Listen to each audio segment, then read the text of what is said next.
nós vamos iniciar a nossa primeira palestra com o doutor Carlos Eduardo Dias. Eu fico muito feliz de estar aqui com ele ter aceitado o nosso convite. Eu fico muito feliz de tê-lo aqui conosco no INEGE e inaugurando também essas discussões de direito do trabalho no nosso instituto. O Dr. Carlos Eduardo Dias possui pós-doutorado multidisciplinar em Ciências Sociais, Humanidades e Artes do Centro de Estudos Avançados da Universidade Nacional de Córdoba, na Argentina, doutor em Direito do Trabalho pela Universidade de São Paulo e mestre pela PUC de São Paulo. Ele também foi conselheiro do Conselho Nacional de Justiça entre 2015 e 2017, foi juiz auxiliar entre 2018 e 2020 pela Corregedoria Geral da Justiça do Trabalho, é juiz titular da primeira vara do trabalho de Campinas, vinculado ao Tribunal Regional do Trabalho da 15ª Região. Professor do curso de pós-graduação Lato Sensu da Universidade Presbiteriana Mackenzie, professor do curso de pós-graduação Lato Sensu da Faculdade de Direito de Franca, São Paulo, e também é professor convidado dos cursos de pós-graduação Lato Sensu da Faculdade de Direito da Universidade de São Paulo, da Pontifícia Universidade Católica de São Paulo e da Escola Superior da Advocacia. Hoje, o doutor Carlos Eduardo Dias vai conversar conosco sobre os impactos da pandemia nas relações de trabalho. Seja muito bem-vindo, doutor Carlos Eduardo Dias. Muito obrigada mais uma vez pelo aceite do nosso convite. Estamos muito felizes com a sua presença. Seja bem-vindo, a palavra é sua. Muito obrigado, professora Tayara. Cumprimento inicialmente pela organização do evento. Cumprimento o INEGE, agradecendo a oportunidade que me confere, que me dá, de falar para um público tão qualificado. Cumprimento aos meus colegas nesta mesa virtual, professores Cláudia e Kleber, quem não conheço, mas rendo as minhas homenagens por estarmos participando juntos deste evento. Fico muito honrado. Eu estive no Maranhão apenas uma vez para dar um curso na Escola Judicial do TRT, e é um lugar que eu gostaria de ter visitado mais vezes. Espero que em breve possa fazê-lo. E na impossibilidade, né, vamos conversando virtualmente. Né? De fato, a pandemia nos trouxe muitas coisas ruins, como falávamos um pouquinho antes do início, e poucas coisas boas. Né? Uma das poucas coisas, né, sem que isso represente qualquer tipo de ênfase, né, à pandemia, aproximou algumas pessoas, permitiu, né, que nós pudéssemos ter contatos com pessoas que talvez não tivéssemos. Essa semana mesmo eu concluí um curso de pós-graduação, aulas de pós-graduação em um curso na cidade de Fortaleza. Talvez até tenhamos alguns alunos assistindo aqui, porque eu os convidei para participar, e coisa que talvez não fosse possível, pelo menos não seria possível para mim ir às terças e quintas-feiras para Fortaleza, né, morando no interior de São Paulo. Então, esses elementos que a tecnologia nos proporciona permitem essa interação, né, e eu vou aqui tentar atingir as expectativas que eventualmente são depositadas na minha manifestação neste evento. Bem, o tema central que me foi proposto, né, os impactos ou reflexos da pandemia do novo coronavírus nas relações de trabalho, ele nos desafia a fazer uma série de reflexões, uma série de ponderações. E eu já quero advertir que eu não vou falar muito sobre as medidas trabalhistas efetivamente que foram adotadas. Né? Nós sabemos que houve um conjunto de medidas, não um conjunto, algumas medidas provisórias que trataram do tema, mas isso já foi até bastante explorado, já foi objeto até de muita discussão. Vou perpassar por elas, mas de forma muito mais rápida, só que eu gostaria de dirigir a minha manifestação para um outro sentido, pensando nas relações de trabalho em um contexto mais abrangente, mais amplo, e não apenas focando naquilo que foi objeto específico de uma regulação normativa por parte do Estado brasileiro. Então, para chegar nisso, eu, em primeiro lugar, gostaria de ponderar que situações como essa que nós vivemos, né, uma crise sanitária das mais graves, que pelo menos a mais grave da nossa geração, né, da geração que hoje está que está viva, né? Nós já tivemos outras pragas, outras situações tão graves, mas que ocorreram em outras gerações. Nós não vivenciamos isso, pelo menos até março do ano passado. A nossa geração não vivenciava isso. E é, com certeza, a maior crise sanitária que nós estamos enfrentando, não só apenas no nível do Brasil, como de todo o mundo, né? E é nesses momentos em que nós vemos a importância de nós termos um Estado ativo, um Estado eficiente, um Estado que possa intervir de maneira propositiva, cumprindo aquele que é o seu papel estrutural, de regular as forças sociais, de regular os indivíduos e, sobretudo, de oferecer a esses indivíduos alternativas para o que eles não têm condições de alcançar, né? Esse é um embate histórico que existe há muitos anos, desde o advento do liberalismo ainda no século XVIII, depois sucedido por uma crítica que desembocou na construção do chamado Estado Social, depois se desenvolvendo para a social-democracia e outras ramificações que foram surgindo.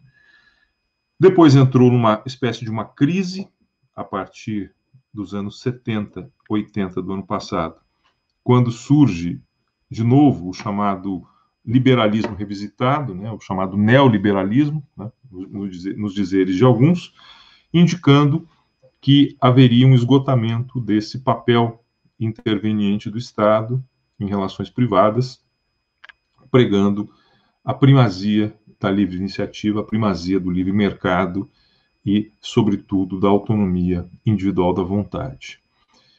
E essa crise de dimensões mundiais que nós estamos vivendo exige, pelo menos de quem tem um mínimo de honestidade intelectual, uma reflexão um pouco mais aprofundada sobre isso, né? Será que realmente é possível pensarmos em uma sociedade em que o Estado não tenha um papel relevante, significativo, e um papel que venha justamente suprir as necessidades daqueles que são mais necessitados, por mais redundante que isso pareça, né?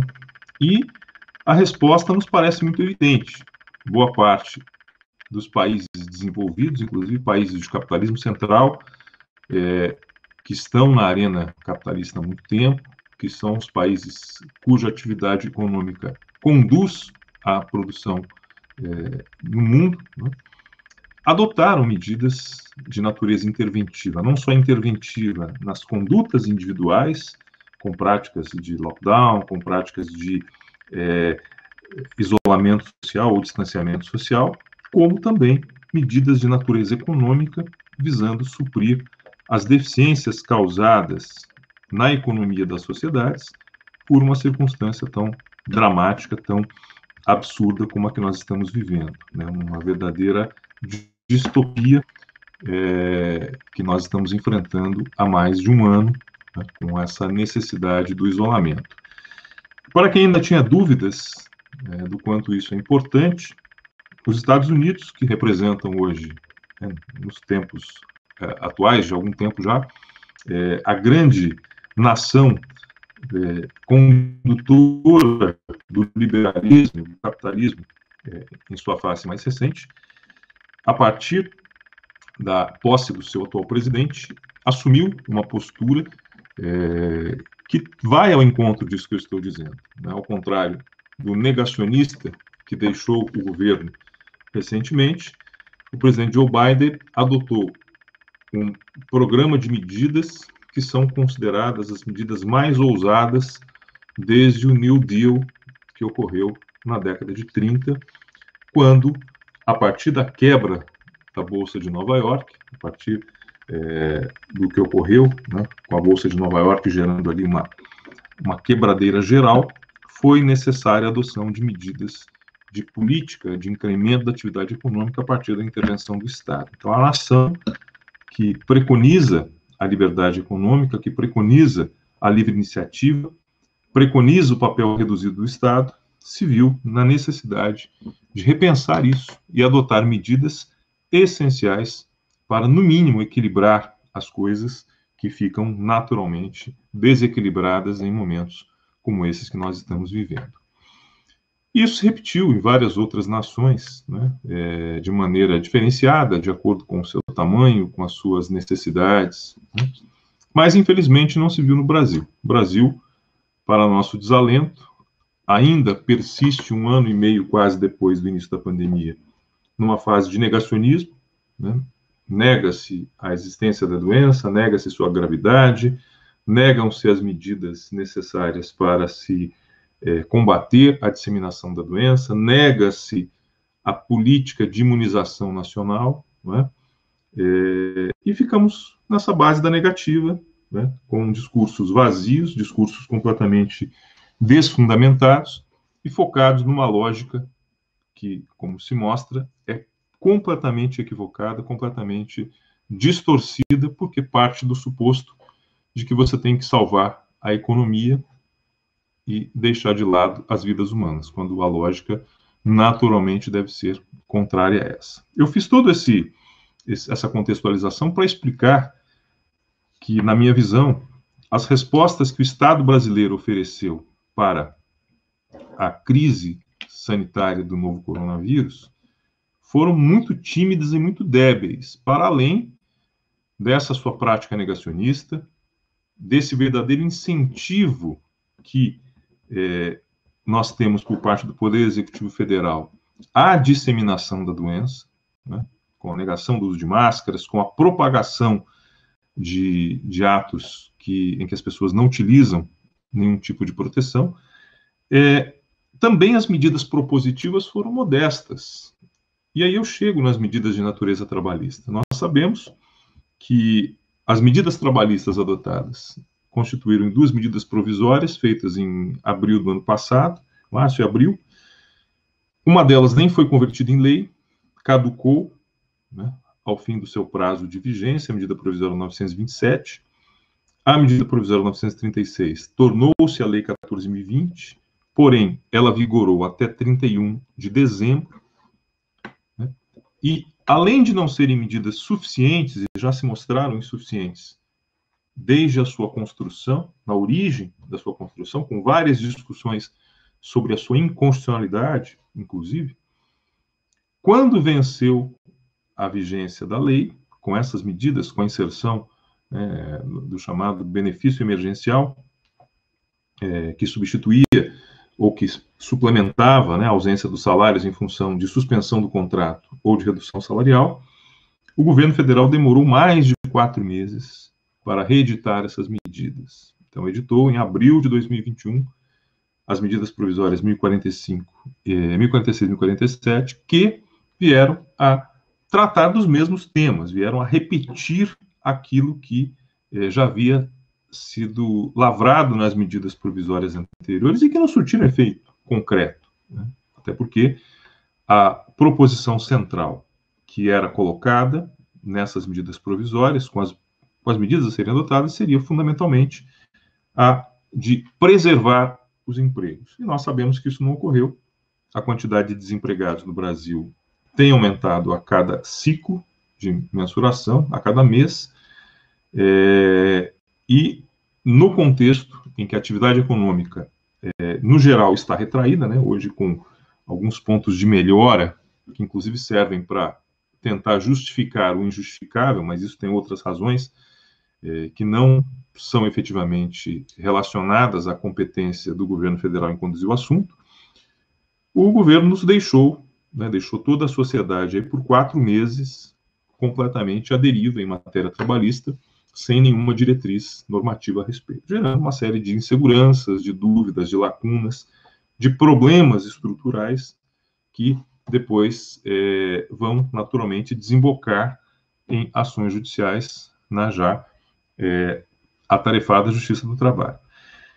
E, para piorar, como dito, medidas essas que não resolveram o problema da economia, ou o problema das empresas, do emprego, ou da empregabilidade, porque são medidas que fundamentalmente atacaram aquilo que é mais importante, que é a remuneração do trabalhador. Essa medida que estava na Lei 14.020, agora repetida pela medida provisória, e eu falei 1047, mas é 1045, né, medida provisória 1045, ela simplesmente retira o elemento crucial da relação de emprego, que é o salário, seja pela suspensão do contrato de trabalho, que abole completamente o recebimento da remuneração pelo trabalhador, seja pela redução dos salários, inclusive feita sem negociação coletiva, o que, a meu ver, é completamente inconstitucional, mas, lastimavelmente, esta prática foi referendada, foi assimilada pelo Supremo Tribunal Federal, que considerou isso válido. Então, o cenário que nós temos desenhado hoje é um cenário extremamente difícil e delicado para a classe trabalhadora. E por quê? Porque quem está empregado hoje conta com medidas débeis que não protegem contra o desemprego, que é o grande temor da maior parte das pessoas naturalmente. Em situações normais já é motivo de grande temor, e em situações como a que nós vivemos, é muito mais ainda relevante.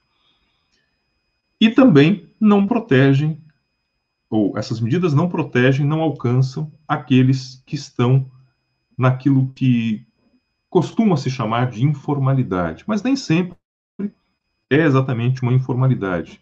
Nós falamos dos trabalhadores que estão à margem da regulação normativa, desde aqueles que são tradicionalmente informais, como os ambulantes, pessoas que trabalham com vendas de produtos nas ruas, nas praias ou em qualquer outro lugar, como também aqueles que trabalham em condição ilegal, com um mascaramento da sua condição jurídica, né, como se não fossem empregados, sendo, na verdade, empregados no sentido jurídico da expressão.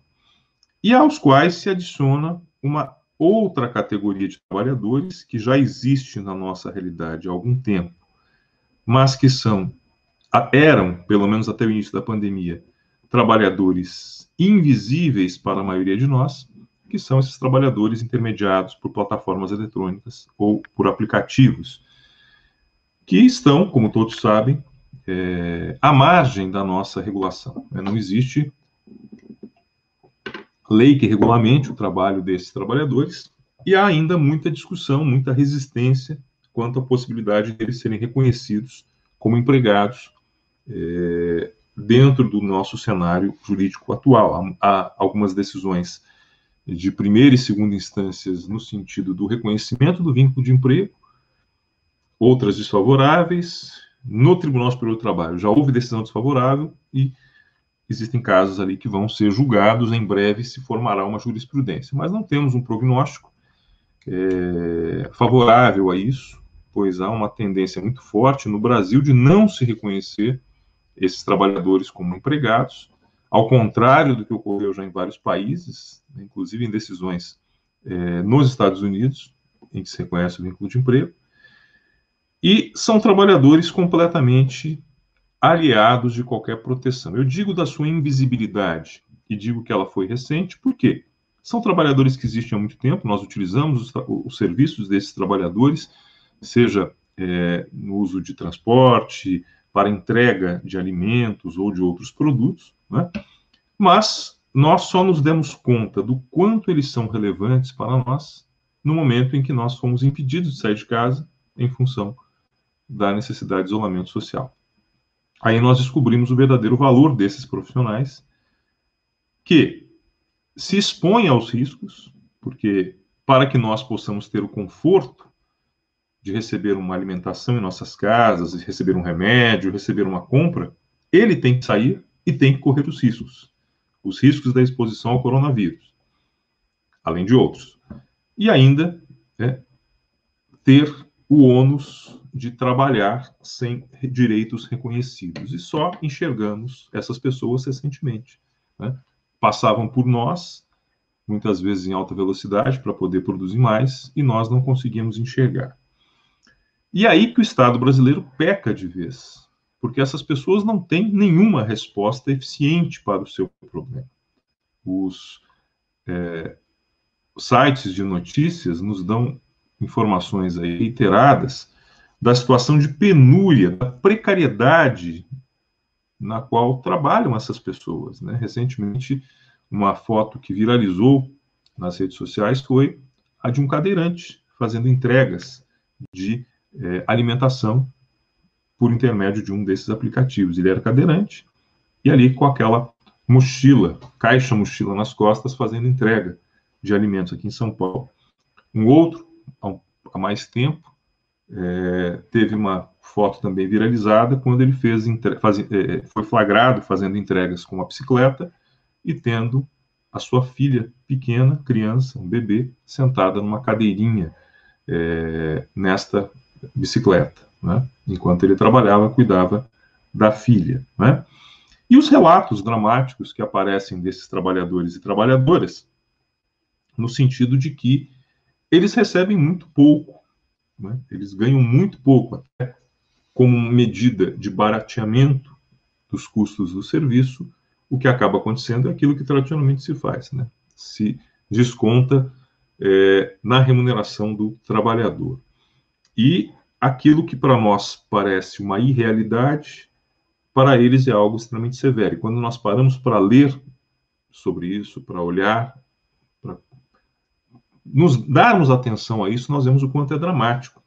Eles dizem: por vezes eu atravesso a cidade carregando nas costas comida e eu não me alimentei o dia inteiro. Então, eu peço a vocês que reflitam um pouco, né, o impacto que é uma declaração dessa natureza. A gente pensar que eu estou aqui no conforto da minha casa, eu pego o meu celular, faço um pedido, tenho vontade de comer uma pizza, faço um pedido, daqui a pouco a pizza está aqui, chega, eu como, meus filhos comem, né, ficamos todos felizes, né?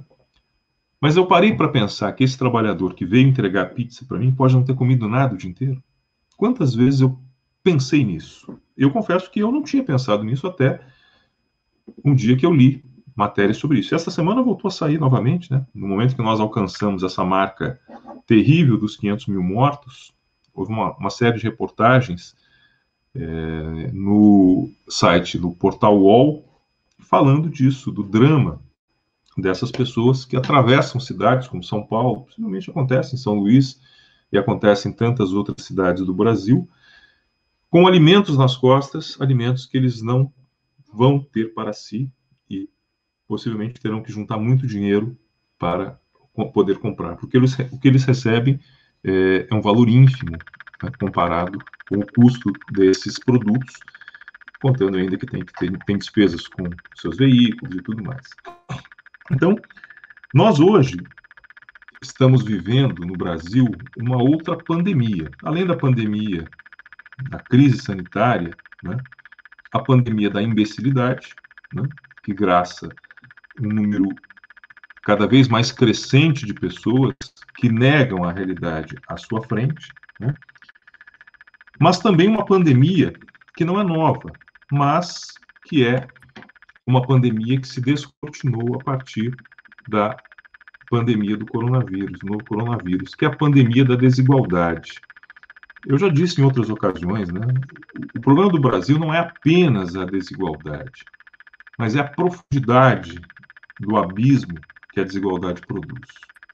Porque a distância entre a camada mais rica da sociedade, que é muito pequena, para aquela camada mais pobre, que é muito grande, é de uma distância abissal, é de uma profundidade gigante, absolutamente intransponível.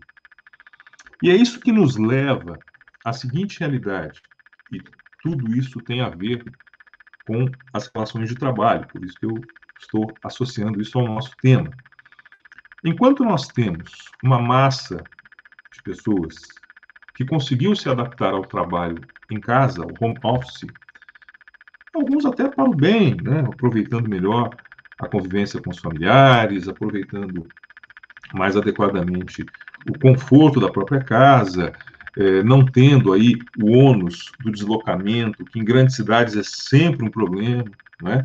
Tendo aí mais tempo para poder se dedicar a outras coisas, a maioria da sociedade ainda continua trabalhando nas mesmas condições, ou até pior. Por quê? Porque são pessoas que não têm como fazer o home office. Dá para fazer home office na indústria? Dá para fazer home office na atividade de limpeza, no trabalho doméstico? Não dá, né? Então, essas pessoas, da mesma forma, se expõem ao vírus, porque estão usando os transportes coletivos abarrotados, estão saindo às ruas, né? E, além de nos dar o conforto, como é o caso, né, dos entregadores, elas estão totalmente condicionadas a essa nova modalidade de relações. Ainda hoje saiu uma pesquisa, né, que mostra o tamanho dessa desigualdade brasileira. É o relatório de riqueza global produzido pelo banco Credit Suisse, que é feito anualmente. De acordo com essa análise, a fatia mais rica do Brasil, que corresponde a 1% da sua população, tem 50% da riqueza nacional. Isso equivale a dizer que os outros 50% são divididos entre os 99% restantes da população. Então, esse é o tamanho da desigualdade brasileira. É aquela questão do topo da pirâmide, né? O Brasil só está atrás da Rússia nesse quadro comparativo. Só para ter uma ideia, as pessoas gostam de comparar as coisas, né? 1% da população mais rica dos Estados Unidos detém 35% da riqueza, né? No Japão, 1% da população mais rica detém 18% da riqueza. Este é o ponto crucial da má distribuição da riqueza que graça ao nosso país. E, repito, isso não é um problema de agora, é um problema histórico, estrutural do país. Mas ele se descortina, ele se evidencia em situações de crise, como a que nós estamos vivendo. Porque é uma crise sanitária que leva a uma crise econômica, que leva a outras consequências. E o que nós estamos percebendo na pandemia? Nós estamos enxergando a desigualdade. É outra questão que, para muitos, era algo invisível. Não se percebia a existência da desigualdade. Hoje está na nossa cara. Enquanto nós vemos, todos os dias, nas redes sociais e na imprensa, grupos e grupos de pessoas que voluntariamente, ostensivamente, descumprem as recomendações de isolamento social e de uso de máscaras para fazer festas, ir para baladas, ir para viagens de férias, não é? Nós temos milhares e milhares de pessoas que também rompem o isolamento, mas porque precisam ir trabalhar. Isso é uma amostra evidente da desigualdade. Aqui em São Paulo nós temos uma cidade muito conhecida, chamada Campos do Jordão, uma cidade de montanha, muito frequentada pelas classes mais abastadas, e todos os finais de semana, desde abril ou maio, a cidade está completamente lotada de turistas. São as pessoas mais pobres que estão lá? É óbvio que não, né? São exatamente as pessoas que têm uma melhor condição financeira, né? Que, de alguma forma, não tiveram tanto impacto na sua vida em função da pandemia, e estão ali, como elas dizem, aproveitando a vida, porque a morte chegou tão perto, a gente tem que aproveitar a vida, né? Então não dá para bobear, vamos aproveitar a vida. Sim, isso para quem pode, né? E quem não pode, quem continua tendo que matar um leão por dia para sobreviver. Então, essa questão da desigualdade, ela é um tema de extrema relevância para nós compreendermos como funcionam as relações de poder no Brasil.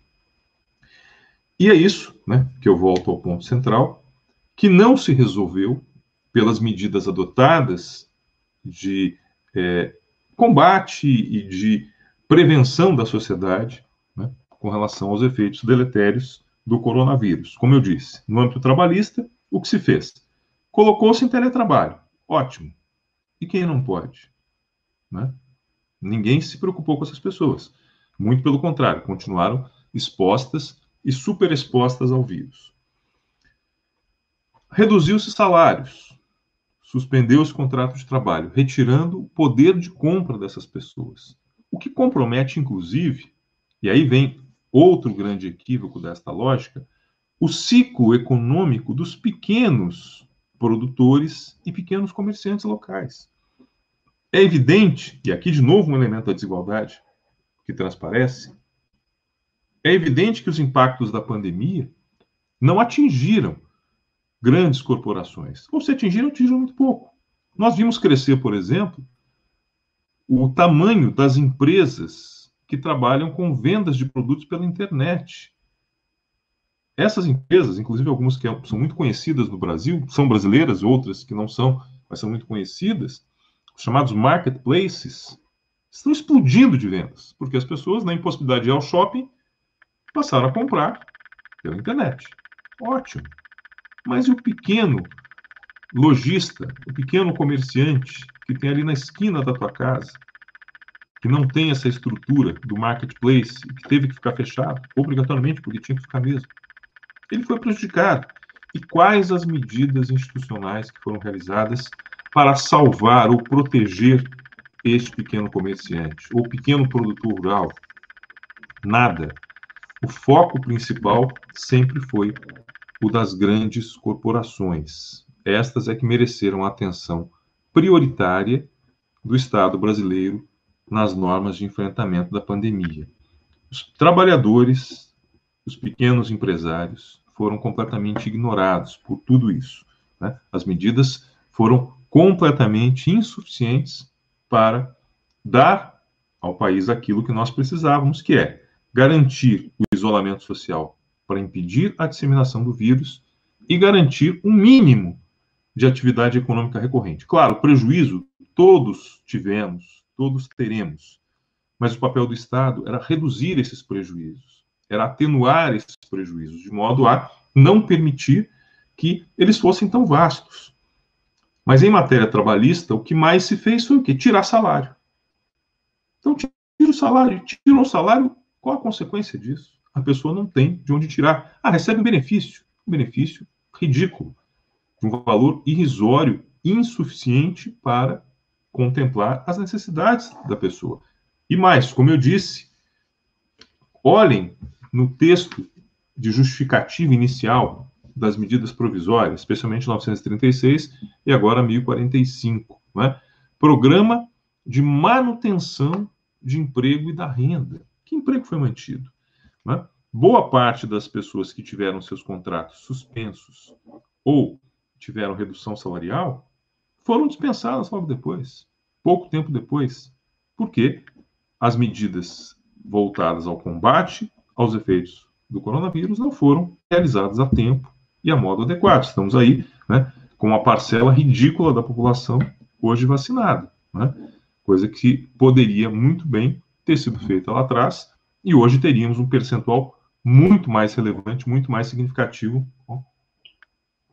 no sentido de promover-se uma vacinação em massa e, consequentemente, uma retomada mais célere, mais rápida da atividade econômica. Isso não foi feito. Em síntese, os pontos sobre os quais recaiu a atuação do Estado brasileiro em matéria trabalhista foram os pontos de fragilidade. E os pontos de fragilidade que representaram a redução da capacidade de compra, da capacidade econômica da classe trabalhadora, sem que houvesse também nenhuma preocupação em atender as pequenas empresas, aquelas que mais sofrem com este impacto. Repito, medidas como teletrabalho são importantes, mas isso atinge um segmento muito definido da população trabalhadora.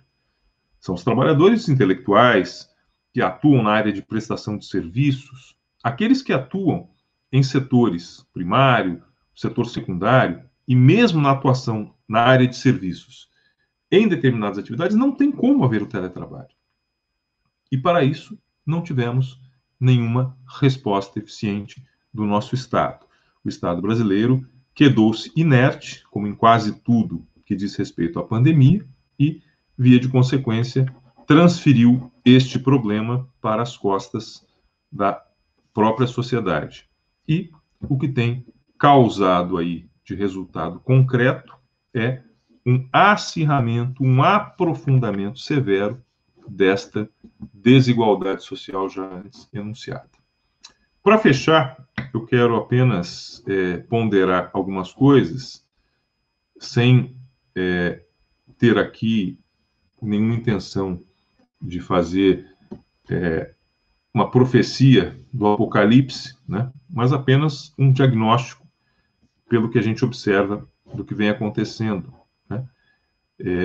A perspectiva econômica no Brasil é muito ruim. Em que pese nós tenhamos hoje alguns setores que estejam tendo alguma reação, não é? Inclusive setores que cresceram mesmo durante a pandemia, no sentido macroeconômico, há prejuízos muito severos. Primeiro porque a pequena retomada do ciclo de vendas que ocorreu a partir da reabertura iniciada no passado, fechando depois deste ano e retomando mais recentemente, isso não foi capaz de promover ainda uma retomada da produção econômica no Brasil. Por quê? Muitas indústrias estão vendendo ainda o estoque que tinham. Então, elas estão vendendo o estoque que ficou represado, né? E hoje isso movimenta o comércio, mas não movimenta a indústria. E aí a tendência é que o ciclo pare ali atrás. Tá? Segundo ponto, esse ataque à remuneração dos trabalhadores vai gerar naturalmente um empobrecimento estrutural da nossa sociedade.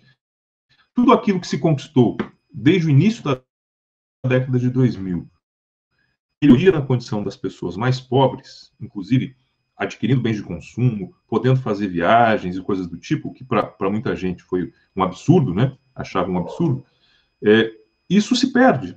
E quem perde com isso? Não são só as pessoas que deixam de ter esses benefícios, é a própria economia, né? É o ciclo vicioso da economia, que vai sempre levando a uma situação cada vez pior. Isso é de notório conhecimento. Toda vez que você empobrece o trabalhador, você reduz a capacidade de compra, e isso repercute negativamente na própria produção da economia, né?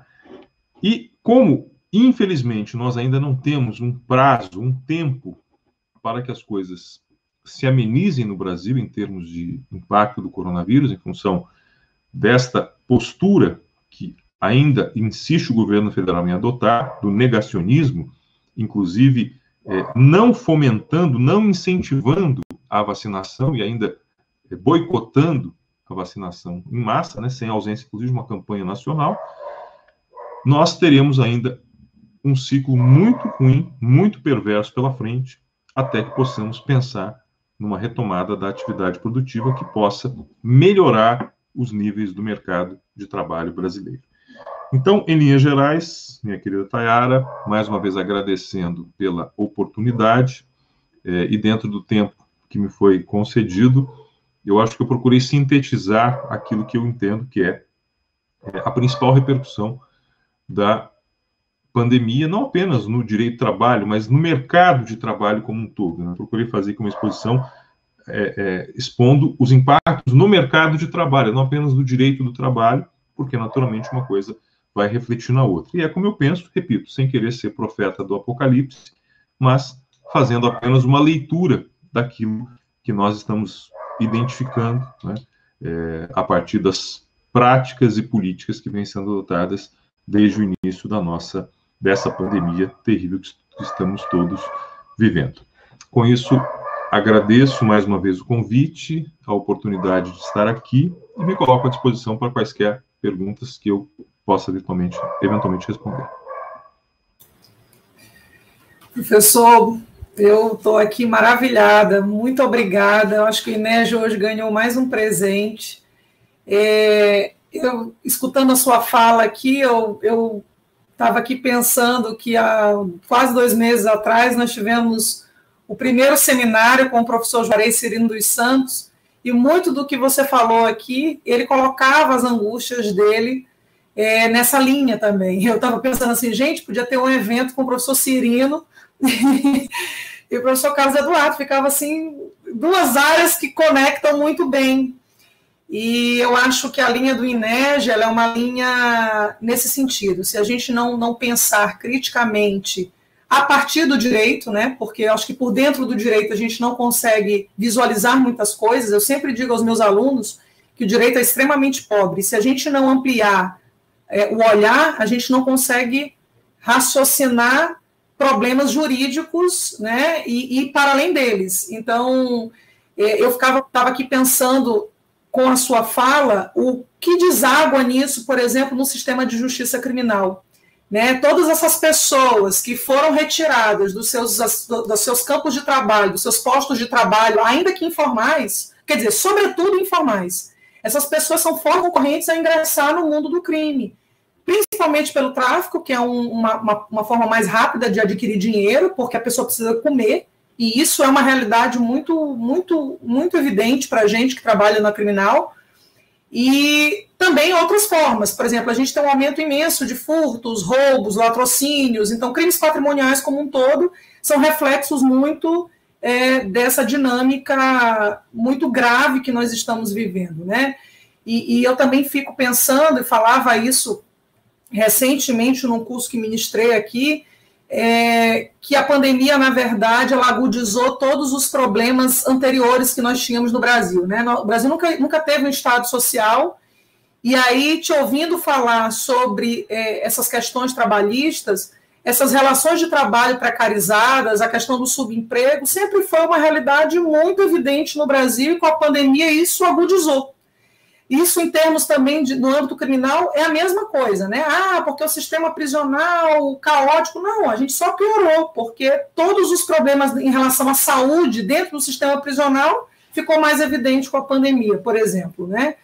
Eu queria te fazer uma pergunta, antes de abrir as perguntas do público aqui, que me preocupa muito, professor, é que a gente tem agora, né, e aí você tocou num assunto que eu também passo por isso, né, nós temos uma exploração do trabalho ainda maior de pessoas que estão empregadas, porque nós temos esse home office, ele é um engodo no sentido, você trabalha menos, não, você está em casa, não, eu trabalho o triplo do que eu trabalhava, né, e muitos trabalhadores se veem nessa estrutura.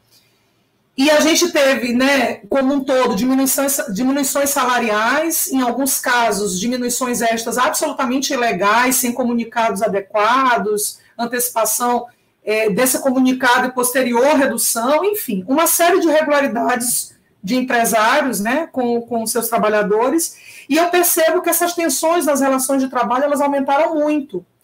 E aí eu queria ver a sua opinião em relação, como um juiz, né, como você observa que a Justiça do Trabalho vai reagir a isso, porque me parece que a demanda, né, judicial ela vai aumentar muito. Né, e como é que você percebe isso por dentro da Justiça do Trabalho? Bom, veja só, em primeiro lugar, né, seria um prazer aí dividir o espaço com o Juarez, né? Eu conheço muito o trabalho dele, não sou da área criminal, mas eu faço parte de duas associações, a Associação Juízes para a Democracia e a Associação Brasileira de Juristas para a Democracia, que são muito preocupadas com essas questões de natureza penal, e eu sempre estou muito envolvido com isso, e por isso já acompanho muito o trabalho dele, né? E realmente nós temos muitas convergências, não só de pensamento, mas como de diagnóstico de situações, porque elas estão completamente associadas umas às outras, né?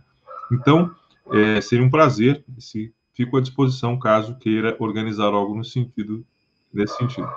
Bem, o que você disse é realmente muito relevante, né? Os problemas que nós temos não são de hoje, mas eles estão agudizados, eles são intensificados a partir, né, de crises como a que estamos vivendo, né, sanitária e decorrentemente uma crise econômica, né, derivada, e nós ainda não temos como mensurar exatamente como a Justiça do Trabalho vai reagir. Eu confesso a você que eu tenho um pouco de receio dessa reação. Por quê?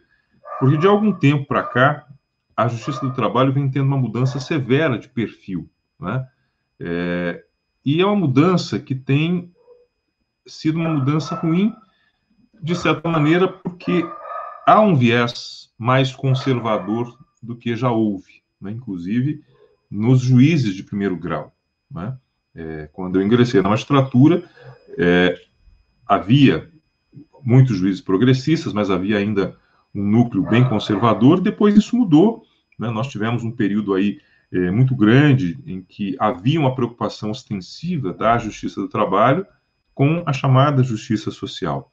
E nos últimos anos, nós vemos exatamente o contrário. Basta ver o grau de adesão que os juízes do trabalho acabaram tendo a reforma trabalhista, né, que também foi uma reforma que foi feita prometendo um monte de coisa que não cumpriu, né, e muitos juízes aderiram sem criticar, né, claro, muitos outros se rebelaram, inclusive na interpretação das normas, têm se posicionado de modo muito ostensivo e eloquente, mas muitos aderiram bastante a isso. Hoje, o que nós temos recebido na Justiça do Trabalho com bastante frequência? Pedidos de liberação do FGTS depositado fora das hipóteses da lei. E, no geral, há uma tendência muito grande do Judiciário Trabalhista de negar isso. Alguns juízes até deferem, mas chega em segunda instância e isso é barrado, isso é bloqueado, né? Houve outros casos de situações de obrigatoriedade de exames de Covid, né, a serem adotados por certas empresas, onde havia atividade de maior exposição. Também alguns juízes concederam as medidas nesse sentido, outros negaram, né? Então, o que eu percebo é que há hoje ainda uma onda muito conservadora na Justiça do Trabalho e de juízes que fazem parte de uma geração que não me parece muito comprometida com as raízes do direito do trabalho. Parece que eles desconectaram de toda a sua história, de toda a sua construção, né, teórica, em termos de direito do trabalho, da sua importância, da sua relevância, e simplesmente encaram aquilo como uma relação contratual comum, né? Eu faço até aqui uma referência, né, tendo aí dois colegas de mesa que vão tratar de direito do consumidor, eu muitas vezes me vejo obrigado a fazer referência ao direito do consumidor para explicar que as relações de trabalho ainda são desiguais, né? Então, a gente ouve muito o discurso hoje, mas hoje em dia o trabalhador tem informação, então ele não é mais explorado. Isso é ridículo. Informação todos temos. Não é porque existe mais informação que não existe machismo, que não existe violência contra a mulher, que não existe racismo. Do contrário, né? A existência de informação ou de acesso à informação nos permite expor melhor esses fatos, né? Mas quando se fala em desigualdade, a desigualdade nas relações de consumo, a desigualdade nas relações de trabalho, ela continua a mesma. Por mais informação que a gente tenha, isso não tem relevância nenhuma, né? É uma relação desigual economicamente e que precisa ser compensada de alguma forma, né? Então, isso não pode ser esquecido. Não é o acesso à informação, o fato de você ter outros meios de ter conhecimento que muda isso. Essa é uma questão de estrutura, né? Mas me parece que muito na Justiça do Trabalho se perdeu, né, por causa aí, talvez de uma questão geracional também, uma geração de pessoas que já nasceu num outro contexto da própria redemocratização da sociedade brasileira e que, portanto, está afastado um pouco desta lógica, né? Então, assim, honestamente, eu acho que vai haver um aumento grande de ações na Justiça do Trabalho no pós-pandemia, porque muitas coisas absurdas. Eu concordo com você em relação ao teletrabalho. O teletrabalho pode ser bom em alguns aspectos, mas ele pode ser péssimo em outros. Hoje, uma questão que nos preocupa muito, quem se dedica a estudar isso, são os reflexos do teletrabalho na saúde mental dos trabalhadores, né? Como isso vai repercutir lá na frente com a questão do estresse, essa falta de divisão clara, trabalho, lazer, convivência familiar, não é?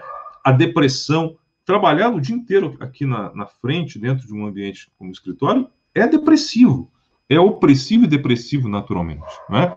Então, esse é um ponto que lá na frente vai gerar muitas consequências. O Brasil, o mundo todo hoje, já tem os transtornos mentais como uma das principais causas de doenças relacionadas ao trabalho, tá? Já tivemos doenças osteomusculares no passado, hoje os transtornos mentais são responsáveis muito por isso, por causa da questão das cobranças, do assédio moral, de outras tantas coisas, né, que acontecem, transtorno de estresse pós-traumático, que acontece muito quando há um assalto numa empresa. Então, nós temos muitos casos, hoje em dia, de pessoas que têm transtornos mentais que são relacionados ao trabalho, né? Com a disseminação do trabalho, do teletrabalho, né, eu penso que há uma tendência muito forte, muito grande, de nós termos situações de intensificação disso também, né? Então, assim, imagino que isso tudo vai gerar um aumento muito grande de ações na Justiça do Trabalho, mas eu ainda não tenho uma leitura muito otimista com relação a como a Justiça do Trabalho vai receber isso. Na realidade, hoje, né, já que você é da área criminal, eu permito aqui fazer também uma brincadeira, já que eu falei do direito do consumidor, falo do direito penal. Hoje nós vivemos a era no direito do trabalho, que é a do direito do trabalho do inimigo, né, que foi consubstanciada pela reforma trabalhista, que criou um direito do trabalho em que o trabalhador é visto como inimigo, e do lawfare trabalhista, em que você pega normas processuais, né, para atacar a pessoa que procura seus direitos. Isso está no meu livro, né? Aquele livro que vocês sortearam, eu escrevi, né, falando a construção do direito do trabalho do inimigo e a construção do lawfare trabalhista, inspirado naturalmente nessas práticas e na doutrina, né, que você bem conhece do direito penal. É o que nós vivemos hoje, e há muitos juízes se vangloriando, né, de serem aí os aplicadores do lawfare trabalhista, como até recentemente se vangloriavam os juízes criminais, alguns bastante conhecidos, né, hoje por razões menos nobres, né, mas há juízes do trabalho que se vangloriam disso, né. Todo mundo queria ter o seu dia de Moro. Então, quem sabe?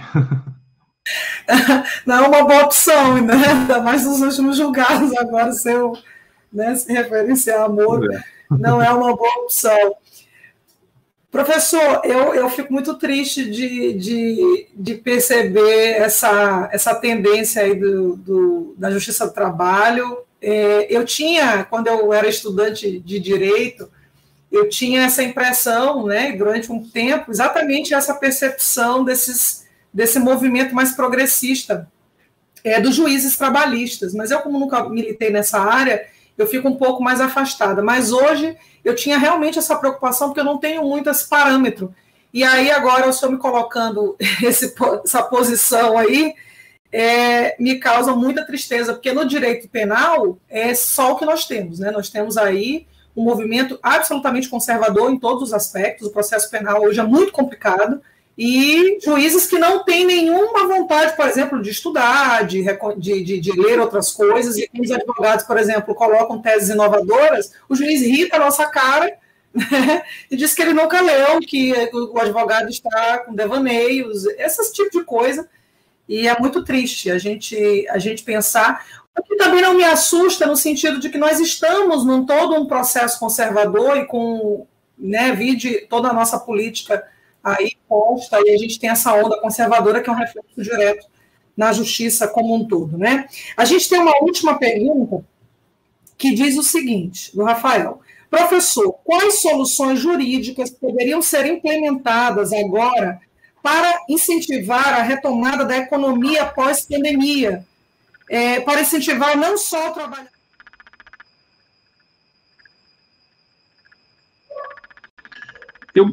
Eu não acho que sejam soluções jurídicas, são soluções econômicas, na realidade, soluções macroeconômicas, né, que tem a ver com o papel do Estado.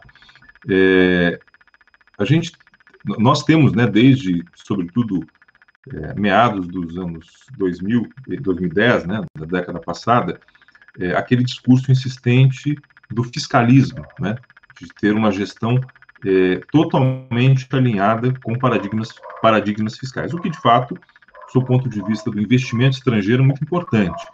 Mas em momentos como este, esta lógica, com a qual eu não concordo, tá? É importante, porque na visão do investidor estrangeiro, isso é significativo. O próprio investidor nacional tem isso como foco. Eu não vejo isso como tão relevante assim. Mas o papel do Estado, como dito, é de equilibrar essas relações. Então, hoje se fala, mas o auxílio emergencial vai custar tanto para o Estado, para os cofres do Estado. E daí que custe? O Estado existe para isso mesmo. Qual a opção que eu tenho? Deixar as pessoas passarem fome? Então, não é uma opção esta. A opção é, se o Estado tiver que tirar dinheiro, né, dos seus recursos, que o faça. Podendo, inclusive, pensar em outras medidas que nós nunca tivemos coragem de fazer no Brasil, como a tributação das grandes fortunas, por exemplo. Então, vamos melhorar a condição fiscal do Estado tributando as grandes fortunas. Isso está na Constituição desde 88 e nunca se fez. E nós temos aí pessoas ganhando muito dinheiro, como eu acabei de mostrar na pesquisa que foi publicada, que não é brasileira, né? Diga-se de passagem, portanto, não tem aí qualquer vício que possa se imputar, né? Essas pessoas, compare proporcionalmente quanto esse 1% da sociedade brasileira paga de tributos com um assalariado que tem um desconto na sua folha de pagamento, né? Então, essa desigualdade tributária também é um componente importante. Então, assim, eu não vejo soluções jurídicas. A solução tinha que ser macroeconômica, de investimento na economia, de incremento de dinheiro público na economia, não retirada de direitos dos trabalhadores, mas dando a eles mais condições de passar por esses momentos, não só os trabalhadores assalariados com carteira assinada, mas os trabalhadores que estão nessa informalidade, né? Os micro e pequenos empresários, esses precisam de ajuda, né? Então, a solução, para mim, ela não é jurídica, ela é macroeconômica. É a adoção de uma política de investimento do Estado na recuperação da economia em todas as suas frentes, né? Focando, claro, principalmente aqueles que vivem do trabalho e os micro e pequenos empresários, claro, inclusive com deslocamento de recursos de outras áreas, de outros segmentos, para isso. Em vez de pagar milhões para emendas parlamentares, você pode destinar milhões, né, para distribuir para pessoas que precisam, né? Em vez de gastar fazendo passeata de motocicleta, você pode gastar com outras coisas. E assim por diante. Então, são várias medidas possíveis que se pode adotar, né, mediante o reposicionamento do papel do Estado. Mas isso parte de uma lógica, de que o Estado tem que agir assim, que não é a lógica do nosso governo atual, não é a lógica do nosso ministro da Economia. O nosso ministro da Economia é um liberal dos anos 70. Ele pensa como os liberais dos anos 70. Nem os liberais contemporâneos pensam como ele. Ele tem a cabeça como os liberais dos anos 70 pensavam, né? De ter um Estado mínimo, né? Ter um mercado máximo e o Estado que gaste o mínimo possível, mesmo que seja com coisas dessa natureza. Então, claro, isso não vai funcionar nunca, né? Enquanto esse modelo estiver vigorando, infelizmente, nós não vamos ter nenhuma medida eficiente. Lembrando, né, que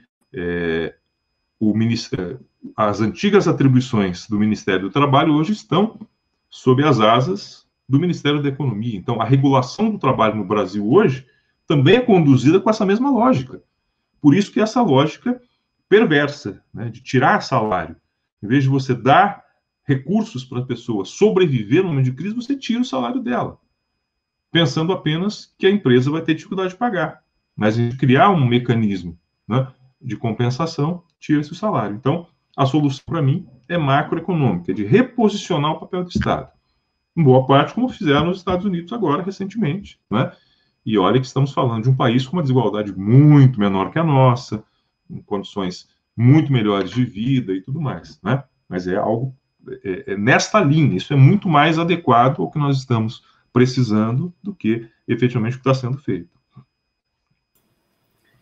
Bueno, maravilhoso. Eu estou aqui pensando aqui em várias coisas. A gente não tem mais perguntas, a gente vai se encaminhar para o encerramento dessa primeira fala. Professor, eu estou muito grata, muito honrada de estar mediando esse evento e estar podendo te ouvir com tanta clareza, cirúrgico aos pontos fundamentais aqui, da crise gravíssima em todos os aspectos que nós estamos vivendo. Ouvir juízes, juízes, né, que têm comprometimento com o Estado Democrático de Direito, é sempre um afago para a minha mente já um pouco problemática, né? Minha saúde mental precarizada. Eu lhe confesso que, ultimamente, eu estou aqui num floral e estou me encaminhando, talvez, para algo mais intenso, porque o floral ele não está mais dando conta, porque eu pensei que eu só tinha problemas no meu trabalho, coisas que eu tinha que me preocupar dos meus escritos, processos, mas agora tem outras coisas que me perturbam muito, já não estou mais conseguindo, deixa para lá, não dá mais, assim. As questões políticas, econômicas, sociais, elas estão tão graves que eu estou saindo da minha situação de sanidade, de equilíbrio, assim, não dá mais. Eu vou contar rapidamente um episódio para exemplificar o que o professor acabou de falar. Estou eu no meu home office aqui, esta semana, e estava aqui fazendo muitas provas, elaborando minhas provas, eu fico muito concentrada, isso demanda muita energia minha, e de repente eu comecei a escutar um barulho que vinha de uma pracinha, eu moro perto de uma praça aqui, e o sujeito pegou uma caixa de som, ele botou um microfone e ele começou a falar que ele precisava de ajuda, que ele estava doente, que ele, por conta dessa doença que ele descobriu, ele não pôde mais trabalhar, e que ele precisava de ajuda. Ele chorava muito, ele estava literalmente perturbado, e pela fala dele, eu identifiquei, gente, não é possível que isso seja mentira. Um sujeito que tem coragem dessa humilhação, é uma humilhação. E ele dizendo que ele estava 4 meses sem poder pagar o aluguel da casa dele, que ele teve um problema na barriga, e ele descobriu um tumor, e ele deixou de trabalhar por conta disso. E ele, há muito tempo, ele não comia direito. E as pessoas começaram a descer, eu não enxergava ele da minha janela, mas eu escutava tudo, porque o vento trazia. Aquilo começou a me incomodar tanto, eu parei de trabalhar. Eu desci, fui falar com o porteiro. Eu tinha uma cesta básica aqui que eu sempre compro porque tem uma moça que vem catar lixo com uma criança de 7 anos aqui nos prédios ao redor da minha casa. E eu disse para ela que ela não iria mais catar lixo, porque uma vez por mês a gente iria dar cestas básicas para ela, e eu faço isso. E eu tinha uma cesta aqui que era para ela, e eu disse, eu vou dar para esse rapaz. Chamei o pessoal aqui do prédio, foram entregar. E aí o zelador disse assim, a senhora tinha toda a razão, ele não estava mentindo. E eu comecei a escutar que ele disse assim, muito obrigado, fulano que veio me ajudar, e ele chorava muito, mas era aquele choro de desespero, ele disse, pelo amor de Deus, me ajudem, que eu não estou mais aguentando sofrer, passar tanta necessidade. E aí as pessoas começaram a deixar dinheiro para ele. Lá, depois de um tempo, ele disse assim, eu queria dizer uma coisa, não queria ser inconveniente, mas eu prefiro que vocês me deem comida do que dinheiro, porque há mais de 4 meses eu não sei o que é fazer uma feira para minha família. Gente, isso é uma questão de dignidade humana tão, tão forte, aquilo bateu tanto em mim. Uma pessoa que pede comida e não pede dinheiro é porque ele está passando muita fome. E é uma situação de uma situação de empregabilidade, né, de inclusão social, dentro de um contexto totalmente diferente, com uma pandemia, com doença, a pessoa não volta ao mercado de trabalho. Então, se isso não comover, professor, as pessoas, nós professores, nós juristas, qual é a minha função dentro da universidade, por exemplo, né? Esse tipo de coisa, e aí a gente pode trazer essa discussão para o direito do consumidor, para o direito do trabalho, para o direito penal, para a criminologia, para tudo. Porque é disso que nós estamos falando, de pessoas, de relações sociais, econômicas, políticas, e de um desgoverno aí que não está nada preocupado com esse tipo de coisa, assim, né? É só um exemplo de milhares que nós estamos vendo, de pessoas muito necessitadas. Eu não consigo ver uma mulher grávida com uma criança de 7 anos catando o lixo do meu prédio, não descer e não fazer nada, e achar que aquilo é absolutamente natural. Como é que eu mantenho a minha atividade, né, minha saúde mental? Não tem condição. Eu não tenho condição disso, assim, eu fico muito, muito abalada, e fico muito feliz de te ouvir, e te agradeço muito. Eu agradeço, sobretudo, professor, pelos trabalhadores que necessitam de pessoas como você na Justiça do Trabalho, e também nas universidades. É por esses invisíveis que eu te agradeço, sabe? Quando eu falo das pessoas doentes mentais, em conflito com a lei, eu falo em nome deles também, né? Eu falo por eles. E a gente está falando de pessoas muito invisíveis, e a tua fala é dos invisíveis, né? A tua fala é dos invisíveis. Então, muito obrigada, de verdade, é uma honra te ouvir, e eu espero que muito em breve nós estejamos juntos em outro evento, não vai faltar oportunidade, muito em breve mesmo. E muito obrigada por contribuir por essa discussão, que agora se complementa com a relação de consumidor, e eu fico muito feliz mesmo, de verdade, de poder te conhecer, ainda que virtualmente agora, mas pelo menos estar em algum evento contigo e te ouvir de uma forma brilhante. Muito obrigado mesmo, em nome do INEGE. Obrigado. Boa noite a vocês aí, um ótimo evento para todos. Boa noite.